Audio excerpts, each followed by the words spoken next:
Hello guys, my name is Amit Kumar और आप देख रहे हैं इंजीनियर्स अड्डा। तो मैं आपको कुछ यहाँ पे ये बताने आया हूँ कि जो अभी मैंने लास्ट वीडियो बनाया था उसमें कुछ कमेंट आए थे कि हमें अभी आगे क्या करना चाहिए related to NTPC. Related to NTPC कहने का मतलब अभी बहुत सारी स्पेकुलेशन चल रही है कि क्या होगा आगे। तो ये देखो, ये स्पेकुलेशन बस बहुत सारे ऐसे लोग हैं जो आपको डिमोटिवेट करने आते हैं, वीडियो बनाते हैं ये अभी नहीं होगा, ये नहीं होगा। उनको कहाँ से पता होता है कि ये सब चीज़ें ऐसे हो सकती है। तो मैं आपको यहाँ पे कुछ क्लियर करने के लिए आया हूँ। तो ज़्यादा आप इन सब चीज़ों पे फोकस ना करके मेरे मेरे चैनल के साथ बने रहें। मैं आपको अच्छे पॉजिटिव न्यूज़ देते रहूँगा। और जो बहुत सारे ऐसे वीडियोज होते हैं, नेगेटिव वीडियोज जो वहाँ पे डाल रहे हैं, उनसे थोड़ा बच के रहें। बच के नेगेटिव वीडियो करने का मतलब क्या होता है कि मैं आपको यहाँ बताता हूँ कि कैसे अब यहाँ से प्रोसेस क्या होने वाली है। क्योंकि अब देखो हमारा क्या हो चुका है, 1 ईयर तो नॉर्मली अभी निकल चुका है। मिस 1 ईयर में ये अभी कुछ कर नहीं पाए थे। फिर कोरोना आ गया जो सबके लिए प्रॉब्लम पीरियड था। ये हमारे लिए नहीं था अकेले, कि स्पेशली हमारे लिए था। तो ये सबके लिए प्रॉब्लम पीरियड था। तो ये सब ने भी देख रहे हो कि सभी को देख रहे हो, सभी को प्रॉब्लम हो रहा है। ना तो कोई एग्ज़ाम हो रहे हैं, ना तो इकोनॉमी हमारी अच्छी चल रही है। तो ये प्रॉब्लम भी ख़त्म होगा, क्योंकि अभी धीरे धीरे क्या हो रहा है कि धीरे धीरे हमारी रिकवरी रेट बढ़ रही है। तो ये पीरियड भी ख़त्म होगा, फिर सब बैक टू नॉर्मल होगा। आप देख भी रहे हो जो इंडस्ट्रियल वर्क होते हैं, धीरे धीरे सब बैक टू नॉर्मल आ रहे हैं। अब देखो मैं यहाँ पे क्या बताना चाहता हूँ। सबसे पहले जो मिथ जो पहला आया था, मैं आपको 5 पॉइंट में सारा चीज़ क्लियर कर दूंगा कि एनटीपीसी रिलेटेड अभी क्या करना चाहिए हमें, ठीक है। तो अभी देखो यहाँ पे मैं 5 पॉइंट से आपको सब चीज़ें क्लियर करूँगा और कैसे कैसे क्या करना है आगे वो मैं आपको बताऊँगा, ठीक है। ओके, तो पहला पॉइंट देखो क्या मैंने लिखा हो, ईसीए का सिलेक्शन। अब देखो ईसीए का सिलेक्शन कहने का मतलब क्या है, जब आप फर्स्ट कोरिजेंडम पढ़ो, जब उसका फर्स्ट कोरिजेंडम आया था आरबी एनटीपीसी ईसीए के लिए, तो उसमें क्या लिखा हुआ था कि 2 साल का आपको मतलब कंप्लीशन टाइम दिया, जो भी टेंडर लेगा उसको 2 साल के लिए। और उसमें कुछ पैसे मतलब कुछ अमाउंट दिए हुए थे कि इतने अमाउंट में आपको कंप्लीट करना होगा।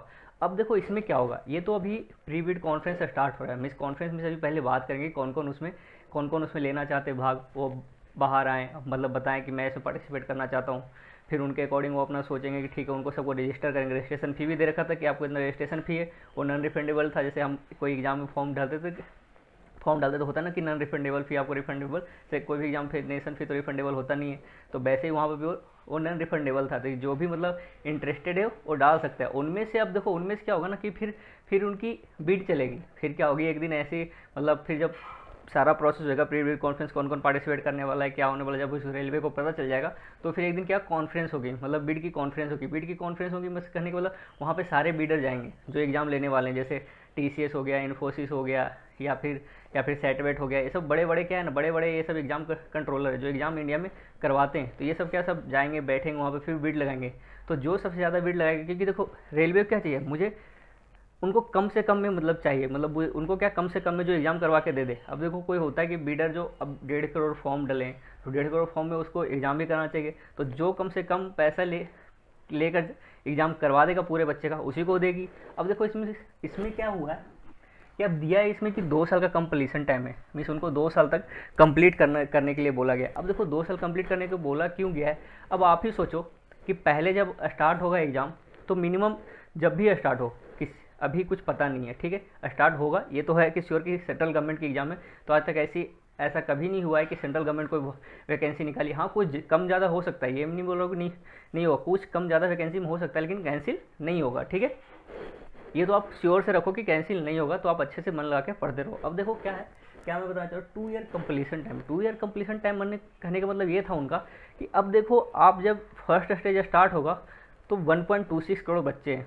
अब सोचो कि ये सीजीएल का एग्जाम्पल ले लो, सीजीएल का एग्ज़ाम मतलब वीक रेगुलर चलते रहता है। मतलब वीक में 5 डेज होता है उसका एग्ज़ाम, सैटरडे संडे नहीं होता है। मतलब वीक 5 डेज होता है उसका एग्ज़ाम और सैटरडे संडे नहीं होता है। फिर भी उसमें कितने इस बार बैठे थे, 30 या 40 लाख बच्चे बैठे थे। फिर भी उसके कम से कम 1 और 2 वीक चले थे, वो भी रेगुलर 5 डेज में ऐसे चला था। तो ये देखो कि कितनी, अब जैसे एमटीएस का एग्जाम देख लो या फिर सीएचएसएल का एग्जाम देखो, कितनी लंबी चलती है। उसमें भी अभी तक 1 करोड़ किसी में नहीं गया है। 1 करोड़ अभी मैक्सिमम किसी में फॉर्म डला ही नहीं है, चाहे एमटीएस हो या सीएचएसएल हो। तो इसमें किसी में भी 1 करोड़ फॉर्म डला ही नहीं है। मतलब इससे पहले भी जब एनटीपीसी हुआ था तो उसमें 90 लाख फॉर्म डले थे। कितने डले थे हमारे पास, 90 लाख के आसपास डले थे। लास्ट ईयर ग्रुप डी का हुआ था, उसमें 1 करोड़ डले थे।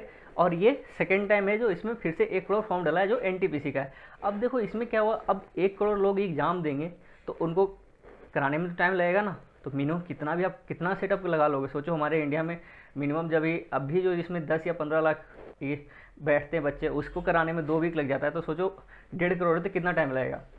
मिनिमम 2 से 3 मंथ रेगुलर जब हुआ तो ठीक है। अब देखो उसको इवेल्युएट भी करना पड़ेगा। इवेल्युएट करने के बाद उसके नंबर सब चीज़, फिर आपके पास कॉपी आएगी, फिर आप इवेल्युएट करोगे, फिर रीचेक के लिए जाएगा, फिर आएगा। मतलब ये एक लंबा, बहुत ज़्यादा लंबा प्रोसेस है। मतलब मिनिमम आपको एग्ज़ाम लेने में 3 महीने, मान लो आप तो 3 महीने मिनिमम रेगुलर एग्जाम होता है, तो उसके और दूसरा एग्जाम मतलब साइड में रख भी दो तो 3 महीने रेगुलर एग्जाम होंगे, तब जाकर आपका ये, तब जाकर आप ये कंप्लीट कर पाओगे। फिर सेकंड क्या होता है, सेकंड इसमें फिर इसका प्रोसेस, तो मिनिमम आप प्रोसेस कितना मान लो, 3 मंथ ही, 3 मंथ का एग्ज़ाम मान लो। फिर मिनिमम आपको 2 to 3 मंथ ये इवैल्यूएशन के लिए लेंगे, इवैल्यूएशन लेंगे। अब देखो डिफरेंट डिफरेंट आरआरबी में बहुत सारे, ये तो है नहीं कि एक सिंगल, अब देखो ये क्या होता है, सीजीएल या सीएचएसएल या एमटीएस क्या सिंगल कट ऑफ निकालते हैं, ये क्या होता है सिंगल कट ऑफ निकालते हैं। लेकिन इसमें सिंगल कट ऑफ की बात नहीं होती, इसमें क्या डिपेंड करता है, इसमें जोन वाइज डिपेंड करता है। कैसे डिपेंड करता है, तो जोन वाइज डिपेंड करता है, हर जोन का अलग अलग कट ऑफ होता है, अलग अलग सब चीज़, अलग अलग वेरिएबल के और डिफरेंट डिफरेंट पोस्ट के लिए डिफरेंट डिफरेंट कट ऑफ होता है। लेकिन अब जैसे सीजीएल टायर 1 देख लो, सीएचएसएल टायर 1 देख लो, या फिर किसी के लिए भी देख लो, तो टायर 1 में ऐसा कुछ होता नहीं है। लेकिन एक रेलवे का ही ऐसा एग्जाम है जो हर पोस्ट के लिए अलग अलग कट ऑफ निकालती है। अब सोचो इसको करने में कितना टाइम लगेगा। अगर एक नॉर्मल एग्जाम भी देख लो कि जिसमें एक सिंगल कट ऑफ होता है, उसको इनको इवेल्युएट करने में मिनिमम 1 to 2 मंथ लग जाते हैं। तो सोचो इसमें कितने सारे मतलब ये वैकेंसी या कितने सारे पोस्ट हैं, उनके हर के लिए अलग अलग कट ऑफ जब यहाँ से निकलेगा तो कितने ज़्यादा होगी, तो टाइम तो लगने वाला है इसमें। तो मैं तो मिनिमम बोल रहा हूँ 2 to 3 मंथ, इसमें ज़्यादा भी लग सकता है, अगर देखोगे तो ज़्यादा भी टाइम लग सकता है। तो ये देखो मतलब मिनिमम आपको 6 से 7 महीने तो इसी में लग गए, स्टार्ट होने के बाद मैं बोल रहा हूँ 6 से 7 महीने में आपका फर्स्ट स्टेज 1 का रिजल्ट आ पाएगा। मतलब एक जो होता है स्टार्ट होने के बाद, क्योंकि ये मत सोचना कि एग्जाम स्टार्ट होगा तो उसमें भी टाइम लगेगा, फिर आगे भी और भी टाइम लगेगा। तो ये हुआ स्टेज 1, मतलब 6 से 7 महीने में आपका स्टेज 1 कंप्लीट हो गया। रियलिटी है, रियलिटी देखो। आप ये मत सोचो कि करवा देगी गवर्नमेंट, अरे कहाँ कैसे करवा देगी, देखो तो आप खुद भी तो एग्जाम दे रहे हो इतने सारे, लेकिन पॉसिबल है कि आप खुद एक बार सोच के देखो अपने से, बस दूसरे पर बस ये कर रहे हो कि बस सुन रहे हो उनकी बातें। यार वो तो देख अपना व्यूज़ बढ़ा रहे हो, वो आपको कुछ बता नहीं रहे, आपको मोटिवेट कुछ नहीं कर रहे हैं, ठीक है। अब देखो चीज़ें आगे आप देखोगे यहाँ पे क्या होगी। अब देखो 2 to 3 मंथ इसमें लग गया, फिर इसके बाद आपके सेकेंड स्टेज स्टार्ट होगी। तो सेकेंड स्टेज में भी क्या है कि बहुत सारे पोस्ट हैं, तो बहुत सारे पोस्ट है तो डिफरेंट डिफरेंट कैटेगरी में इसमें इन्होंने डिवाइड कर रखा है, 3 से 4 कैटेगरी में डिवाइड कर रखा है, 3 to 4 कैटेगरी में डिवाइड कर रखा है। अब देखो 3 to 4 कैटेगरी में डिवाइड कर रखा है, तो इसमें कैसे क्या करेंगे वो हमें भी कुछ आइडिया नहीं है कि सिंगल एग्जाम लेंगे सबके लिए, या फिर क्योंकि जो कुछ ग्रेजुएशन पे हैं, कुछ 12th लेवल पे हैं, तो कैसे उनका एग्ज़ाम होगा, या फिर ग्रेजुएशन वाले जो क्लियर कर चुके हैं, मतलब ये 12th वाले भी, तो उनको क्या एग्ज़ाम देने दिया जाएगा कि नहीं दिया जाएगा, कैसे क्या होगा, अभी हमें आइडिया नहीं है। बस हमें अभी स्टेज 1 पे फोकस करना चाहिए। और इसमें बेटर ये फ़ायदा है ना कि स्टेज 1 और स्टेज 2 का कुछ दोनों का अलग से प्रिपरेशन नहीं करना है, बस आपको टाइम मैनेज करना है। बस यही है कि इसमें आपको 90 मिनट में 100 क्वेश्चन करने, उसमें 90 मिनट में आपको 120 क्वेश्चन करने, बस टाइम मैनेज करना है, बस कुछ नहीं है। तो ये आप बेनिफिट है हमारे लिए, ठीक है। अब देखो यहाँ से अब और आगे बढ़ते, तो इसीलिए इसमें मिनिमम आपको जो बोल रही है रेलवे की 2 साल लगेगी, तो अब मान लो कि ज्वाइनिंग आते आते ना 1.5 साल तो लग ही जाएगी। और फाइनल किसी की ज्वाइनिंग होते तो लग ही जाती, क्योंकि फाइनल मेरिट लिस्ट बनने के बाद भी, क्योंकि मेडिकल में भी बहुत सारे बच्चे होंगे, तो मेडिकल करवाना, फिर डॉक्यूमेंट वेरिफिकेशन करवाना, फिर मेडिकल के बाद फिर मेरिट लिस्ट बनती है, तो मेरिट लिस्ट बनने में भी 15-20 दिन तो लग ही जाता है मिनिमम, मान रहा हूँ। कितने बड़े बड़े जोन में 1-1, 2-2 महीना ले लेती है, तो डिपेंड करता है। तो आप इतना तो मान के चलो कि जब भी एग्जाम स्टार्ट होगा ना, वहाँ से 1.5 साल मिनिमम मान के चलना मैं आपको फाइनल होने में। मैं आपको डिमोटिवेट नहीं कर रहा हूँ, लेकिन रियलिटी बता रहा हूँ, रियलिटी समझो इस चीज़ को। एक ही मतलब 1 साल में कंप्लीट हो जाएगा, नहीं हो पाएगा यार, कहाँ से, पॉसिबल ही नहीं है। अब कोई भी एग्जाम उठा के देख लो बैंकिंग के सेक्टर के छोड़ के, तो बैंकिंग सेक्टर में थोड़ा फास्ट काम होता है, क्योंकि वहाँ पे वैकेंसी भी, मतलब वैकेंसी तो ठीक ठाक होती है, लेकिन वहाँ पे ज़्यादा बच्चे नहीं होते वहाँ पे थोड़ा फास्टली वर्क होता है। लेकिन यहाँ पे नहीं हो पाता, क्योंकि अब देखो उनकी वर्क करने की भी अलग अलग तरीके से है। वहाँ पे क्या होता है, पब्लिक सेक्टर यूनिट है वो, मतलब अलग तरीके से वर्क करती है। किसी भी पब्लिक सेक्टर यूनिट की पीएसयू की बात करो तो एक तेज़ी से काम करती है, लेकिन ये सेंट्रल गवर्नमेंट है, इसमें बहुत सारी चीज़ें और मैनेज करनी पड़ती है, तो इसमें थोड़ा सा टाइम लगता है। अब देखो यहाँ पे मैं आपको, तो इसमें तो 1.5 साल मान के चलना, ठीक है। यहाँ पे आप समझो इस चीज़ को। अब देखो फिर सेकेंड क्या हमारे पास क्या दिया जा रहा है, हमें हमेशा क्या मंथ दिया जा रहा है। कोई बोल रहा है सितंबर में स्टार्ट होगा, कोई बोल रहा है स्टेटस आ जाएगा, कोई पूछ जाएगा। पहले क्या हम मिस लगाते थे, पहले क्या वो लोग बात आकर बोलते थे हमें कि अगर जो स्टेटस आ गया तो एग्ज़ाम होना स्टार्ट हो जाएगा। यही बोलते थे कि स्टेटस आ गया तो एग्ज़ाम 10 से स्टेटस आने के बाद 15 दिन बाद एग्ज़ाम स्टार्ट हो जाएगा। हमारा क्या हुआ, देखो स्टेटस आया, किसका आया, ग्रुप डी का स्टेटस तो हमारे आ चुका है ना, आ चुका है। कब आया, सितंबर या अक्टूबर में लास्ट में ही आया था, लास्ट ईयर ही आया था। अभी तक एग्ज़ाम हुआ क्या, नहीं हुआ, कुछ भी प्रोसेस हुआ नहीं। उसमें तो जितने फॉर्म रिजेक्ट हुए थे उनको भी वो लोग क्या कर चुके। तो उसका देखो कि एप्लीकेशन स्टेटस कब का आ चुका है, लेकिन अभी तक कुछ भी प्रोसेस है एग्ज़ाम में नहीं है ना। तो रियलिटी यही है कि उनके स्टेटस और एग्ज़ाम करवाने से कोई लेना देना नहीं है। जब उनका मन करेगा स्टेटस दे देंगे, और जब उनका इसी का सिलेक्शन फाइनल सब चीज़ हो जाएगा, फाइनलाइज हो जाएगा, और एग्ज़ाम कंडक्टर एजेंसी बोल देगी मैं एग्ज़ाम कराने के लिए रेडी हूँ, तब एग्ज़ाम स्टार्ट हो जाएगा। इसमें गवर्नमेंट का इंटरवेंशन बस कुछ नहीं होने वाला है। अब बस वहाँ पे आरआरबी बस ठीक है, वहाँ पे बस अप्रूवल करेगी, बस एग्ज़ाम स्टार्ट हो जाएगा। अब देखो यहाँ पे मंथ के लेकर क्या बोल रहा है, कोई आपको क्या बोलेगा सितंबर, कोई आपको अक्टूबर, कोई बोलेगा दिसंबर में स्टार्ट हो जाएगा। अरे इनको कहाँ से, किसी को भी कुछ आइडिया नहीं है इस साल होगा नहीं होगा, क्या होगा नहीं होगा। पहले हम कोरोना से जूझ रहे हैं, फिर ऊपर से ये डेली एक अक्टूबर में प्रूफ के साथ आ जाएंगे कि अक्टूबर में नहीं होगा, नवंबर में नहीं होगा। अरे भाई तेरे पास कौन सा प्रूफ है, कौन दे दिया तेरे को प्रूफ, आरआरबी ने दे आया था क्या, नहीं आया था ना। तो किसी के पास ऐसा कुछ नहीं होता कि वो प्रूफ लेके आ रहा है, ये आप उसके वीडियो पे देखे जा रहे हो। अरे कुछ कहाँ से क्या करवा लोगे यार उनसे। आप वेस्ट पढ़ाई पे फोकस करो, और किसी के पास कोई प्रूफ नहीं है। आरआरबी क्या स्पेशली इनको प्रूफ भेजती है क्या कि इतने कट ऑफ जाएगा। अरे एग्जाम ही नहीं हुआ है, कट ऑफ एनालिसिस पॉसिबल है क्या, आप यही सोचो कि पॉसिबल है क्या, जब एग्जाम ही नहीं हुआ है तो कट ऑफ एनालिसिस कहाँ से आ सकता है। अब देखना ना आरआरबी जेई या एएलपी में उठा के देख लो, इनकी एनालिसिस एक की भी सही नहीं हुई है, फिर भी ये लेके आ जाते हैं, पता नहीं कहाँ से लेके आ जाते हैं ये। अब देखो यहाँ पे एक और आती है, एक और अभी बात क्या चल रही है। वहाँ पे मैंने भी एक लास्ट टाइम बोला था कि कुछ दिक्कत है, लेकिन मैं उसको क्लेरिफाई कर देता हूँ कि क्या वहाँ पे सीन हुआ था। वैकेंसी फ्रीजिंग की, वैकेंसी फ्रीजिंग कहने का मतलब ये हुआ ना कि कुछ जैसे अभी देखो रेलवे की ना जो कम रही है, मतलब अभी इनकम जो है अभी इधर देखो कम हुई है, मतलब इधर मार्च के बाद से रेलवे चली नहीं है ढंग से, तो इनकम तो कमी की, क्योंकि रेल चल नहीं रही है तो इनकम आएगी कहाँ से इनके पास। और जो अपने जो गुड्स के जो कैरियर हैं वो भी मतलब ज़्यादा चल नहीं रहे हैं ढंग से, तो उनमें भी गिरावट देखी गई है। तो देखो इनमें क्या कहा गया है ना, कि इनमें ये कहा गया है कि नॉन सेफ्टी पोस्ट है ना उसमें आप थोड़ी कटिंग करो। नॉन सेफ्टी पोस्ट करने का मतलब क्या होता है कि जैसे टिकट क्लर्क हो गया, या फिर बहुत सारे जैसे उसमें भी एनटीपीसी में भी देखोगे तो बहुत सारे पोस्ट हैं, जेएसएस की पोस्ट हैं, इन सब पोस्टों पे क्या होती है, या फिर टाइम क्लर्क हो गया, ये सब जो सीन है ना इनको थोड़ा सा कट करने के लिए बोला गया कि इनको आप थोड़ा मिनिमम रखो। और तो ये जो होता है ना ये नॉन सेफ्टी में आते हैं, जिनकी सेफ्टी से रिलेशन नहीं होता है, रेलवे जो चलती है उससे सेफ्टी से रिलेशन नहीं होता है। अब जैसे देखो जो सेफ्टी से रिलेटेड है, जैसे आपके गुड्स गार्ड हो गए,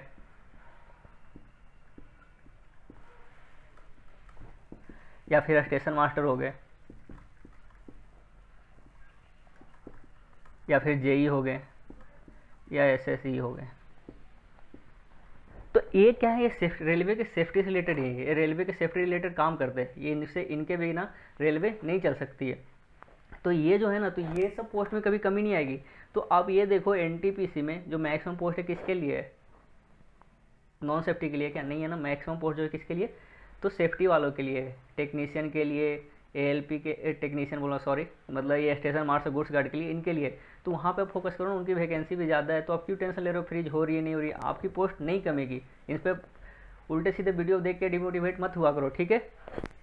अब देखो यहाँ पे, तो मैंने ये तो डिमोटिवेशन की बात बता दी आपको, कि आपको नहीं होना है, आपको क्या करना है, आपको प्रिपरेशन कंटिन्यू रखना है, ठीक है। आपको अपनी प्रिपरेशन कंटिन्यू रखना है, डेली जैसे करंट अफेयर पढ़ रहे हो पढ़ो, और उसको नोट्स बनाओ, उसका नोट्स बनाओ, जीए पढ़ो, जीके पढ़ो, टेस्ट सीरीज लगाओ। बेस्ट मैंने टेस्ट सीरीज लगाने की भी बात बताई थी लास्ट टाइम पे। मैं एक बार और एक अच्छे से वीडियो ला के डेडिकेटेड टू एनटीपीसी कि कैसे टेस्ट सीरीज लगाएं, कैसे क्या करना है नहीं करना है। मेरे पास खुद का एक्सपीरियंस, इसलिए मैं आपको बता रहा हूँ, ठीक है। मैंने कुछ गलतियाँ की सिलेक्शन लेने में, जो मैं नहीं चाहता हूँ कि आप वो गलतियाँ करो और फिर सिलेक्शन से पीछे रह जाओ। इसलिए मैं चाहता हूँ कि आप जल्दी से जल्दी अपना भी सिलेक्शन लो, ठीक है।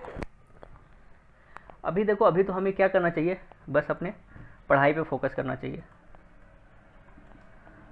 अब देखो पढ़ाई करने का मतलब फोकस, अब देखो ये पीरियड थोड़ी सी है सबके लिए डिफ़िकल्ट पीरियड है।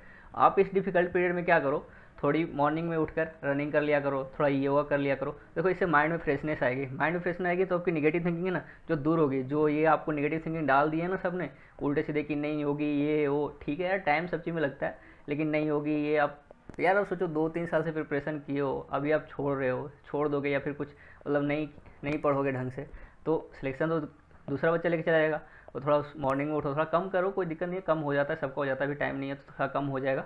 लेकिन थोड़ा मॉर्निंग में उठो, योगा करो, रनिंग करो, आपकी माइंड में फ्रेशनेस आएगी तो पूरे दिन अच्छा रहेगा। तो कुछ भी पढ़ोगे तो आपके माइंड में जाएगा, तो आपके लिए एक बेटर चीज़ है। तो इसलिए मैं बोल रहा हूँ कि अभी पढ़ाई करते रहो, जिस तरह पढ़ रहे थे पहले, करंट अफेयर, जीके जीएस पढ़ते रहो साथ में। और भी बहुत सारी एग्जाम आएगी, जैसे बहुत सारी एग्जाम आएगी, कोई तो कुछ एग्जाम होगा ही होगा, तो उसमें आपको देना एग्जाम, क्या दिक्कत है, आपको एनालाइज करो। एग्जाम देने का मतलब ये नहीं होता है कि बस पास ही करना है। आप ये भी तो देखो कि उस कोई एग्जाम में बैठ रहे हो तो आपकी स्टैंडिंग कहाँ है, कितने मार्क्स ला रहे हो। जैसे मान लो कोई 200 का एग्जाम हुआ तो उसमें आप 160 170 ला रहे हो कि नहीं ला रहे हो, देखो तो आप स्टैंडिंग है या नहीं है, मैं उस एग्जाम के लिए रेडी हूँ या नहीं हूँ, वो चीज़ आप देखो। बस ये मत देखो कि बस मुझे पास ही करना है। वैसे नहीं पढ़ाया होता है, कोई भी छोटा छोटा एग्जाम, बड़ा से बड़ा एग्जाम, सब एग्जाम दो और देखो वहाँ पे हम कहाँ स्टैंड कर रहे हैं, मुझे कहाँ लैग कर रही है। तो ये चीज़ बहुत मोस्ट इंपॉर्टेंट थिंग है कि आप एग्जाम तो सब दो अभी, जितने भी आने वाली है और जितने भी फॉर्म आती है सब भर दो अभी, कोई छोड़ने की चीज़ नहीं है, भर दो अभी। मुझे चाहिए, कहीं भी अभी जॉब चाहिए फिलहाल, और देखो कहाँ स्टैंड कर रहे हैं। नहीं लेना होगा बाद में सोचेंगे लेना होगा कि नहीं लेना होगा। और देखो यहाँ पे तो मैंने बता दी कि स्टेटस देखो कब तक आती है, शायद नेक्स्ट मंथ आ जाए या फिर इसी मंथ, या कुछ भी हो सकता है, हमें कुछ पता नहीं है। आ जाए तो सही है, स्टेटस आ जाए तो ठीक है, देख लेंगे, पता कर लेंगे, कुछ गलती होगी तो हम उनसे बात करके देख लेंगे और देखेंगे अपना सही करवा लेंगे स्टेटस में, कुछ भी अपनी एप्लीकेशन में कुछ दिक्कत होगी तो मैं यही बोलना चाहूँगा कि बस जम के पढ़ाई करते रहो, और कुछ हेल्प हो तो बस आप मुझे ये कर दो, मतलब मैसेज कमेंट सेक्शन में लिख दो, मैं आपको सारा चीज़ क्लैरिफाई कर दूंगा। और कुछ से रिलेटेड आपको वीडियो चाहिए, मैथ, जीए जीएस या रीजनिंग, किसी भी टॉपिक पे आपको वीडियो चाहिए आप एक बार कमेंट कर देना, मैं आपको पर्सनली